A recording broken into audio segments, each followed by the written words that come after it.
Yo, it's Zimbo, and I'm back with beer review number 7. It's been a little bit of a delay on this one. I will tell you guys, I've been deep in entrepreneurial exploration and kind of job hunting, and just trying to figure out how I can make life here in the Netherlands work. But right now we have a beer from Two Chefs Brewing. They're one of the premier breweries, I would say, in the Netherlands, and they both have a tap room and a restaurant located in the heart of Amsterdam. And it was kind of what jumped out at me was more or less how they position themselves as a uh, culinary inspired brewery, and in their words, where craft meets the kitchen. And just also reading through their website, a lot of it reminds me on one of my favorite beer brewers in the U.S., which is Dogfish Head, and even down to where we take our beer seriously and ourselves not. So just kind of a cool attitude that I like to see from brewers. And it looks like their beers, they do a lot of stuff, from kind of lighter fruit beers like radlers and sours to wits and pilsners, ton of IPAs, pale ales, blondes, aged stouts, porters. They even have some NA beers. And a lot of times I'm like a little scared when I see that many options from a microbrewery. I'm of the philosophy where I think you should do a few things awesomely, and that's better than doing a ton of things decent or pretty good. But anyway, definitely one of Amsterdam's premier breweries. And what we have here is the Green Bullet IPA. And according to them, it's the hoppiest gunslinger around. So it's probably something I'm going to be into. But we have coming in at 6.5%. I like it. That's right where I like my IPAs. And they're listing it as a full-bodied blast of flavor from one of Amsterdam's original IPAs. Brewed with 3 hops, Citra, so we're definitely going to have that citrus tropical thing going. Chinook, piney, grapefruit, kind of herbally, and then Columbus, which we should get some like pungent earthiness out of this. And they're listing it at 45 IBUs, which I still think is kind of on the lighter side for an IPA. Again, 40 to 70 IPUs is the range we're going for.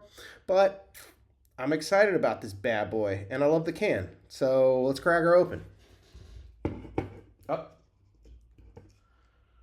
Again, what is that? 350. Not cheap, but it is what it is. And I think there's all kinds of cool videos on people talking about why craft beer costs what it costs. And even when you go to the brewery and you're getting, $6, $7, $8 for a beer, and your mind's blown, they're not really making that much money. This stuff costs a lot to make. Unfortunately, beer is one of the more expensive things you can drink. But anyway, per serving basis.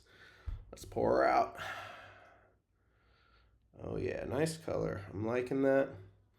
Again, when we're thinking about appearance of an IPA, it should be that gold to light reddish color, which is going to be in that 6 to 4 SRM range, which definitely right there. I mean, I'd put this pretty close to golden. This is going to be on the lighter side for an IPA. I like that. It should be clear. A little haziness is allowed. It's kind of hard to see in here, but we do have definitely a nice clarity to this beer. It's not crystal clear like a lager or anything, but good clarity. A little tiny haze is allowed for this category. Again, we're not talking NEPA or a hazy. And we should have a nice, decent sized head, little persistent head, which again, referring to the foam. So I think overall, it's looking right. Talk about aroma. Let's take a whiff of this bad boy. Again, I like to kind of slowly bring that beer up, because that first smell, that first whiff is important.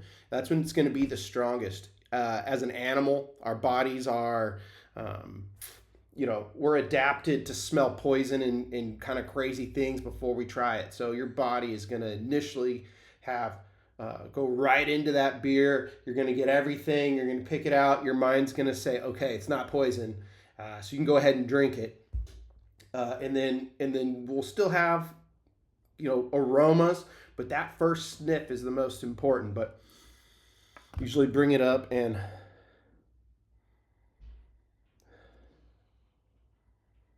I mean, right off the bat, I'm getting a little bit of the tropical notes, maybe like, I don't know, like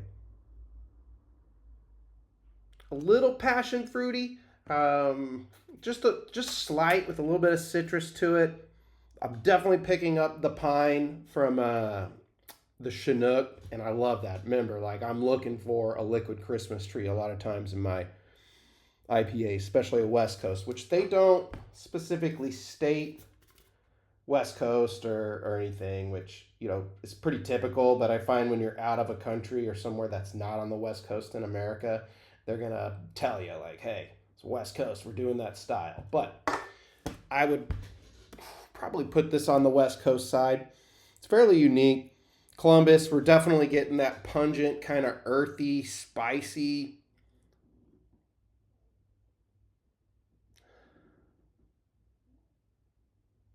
Yeah, smells great. I want more. I'm not really picking up a lot of malty sweetness from this beer, which in an IPA, that's right on point. Let's go ahead and give her a taste.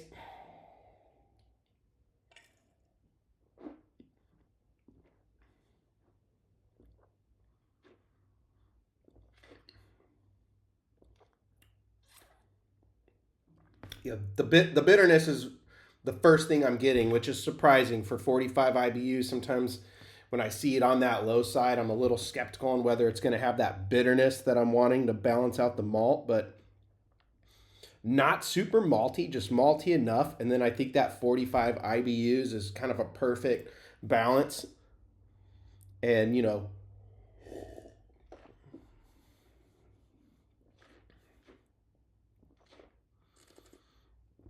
and from flavor, I'm getting the same thing as aroma, especially more along that kind of earthy, piney side, more so than the citrusiness, but I'm liking it.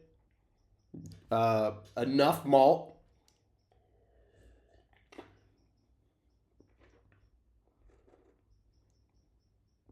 Maybe a slight carameliness to the malt with a nice finish. It's a bit lingering finish. Just get that little bit of bitterness in the background, which is what I'm looking for. And when we talk about beer pairings, it's kind of weird out here in the Netherlands. A lot of times they're listing like pairing options for IPAs with spicy food. I've always thought that pairing spicy food with an IPA is an absolute no-no. I mean, that's the thing about pairing, to each its own. But I would tend to stay away from hot food with this. I just think the bitterness in the beer really amplifies the heat from the food, and just kind of makes it a little spicier, not the greatest way. But nice clean finish, like it. Body's kind of right on point, kind of medium body, I'd say. IPAs are typically medium light to medium. This is medium, so nice body. Let's see how it gulps.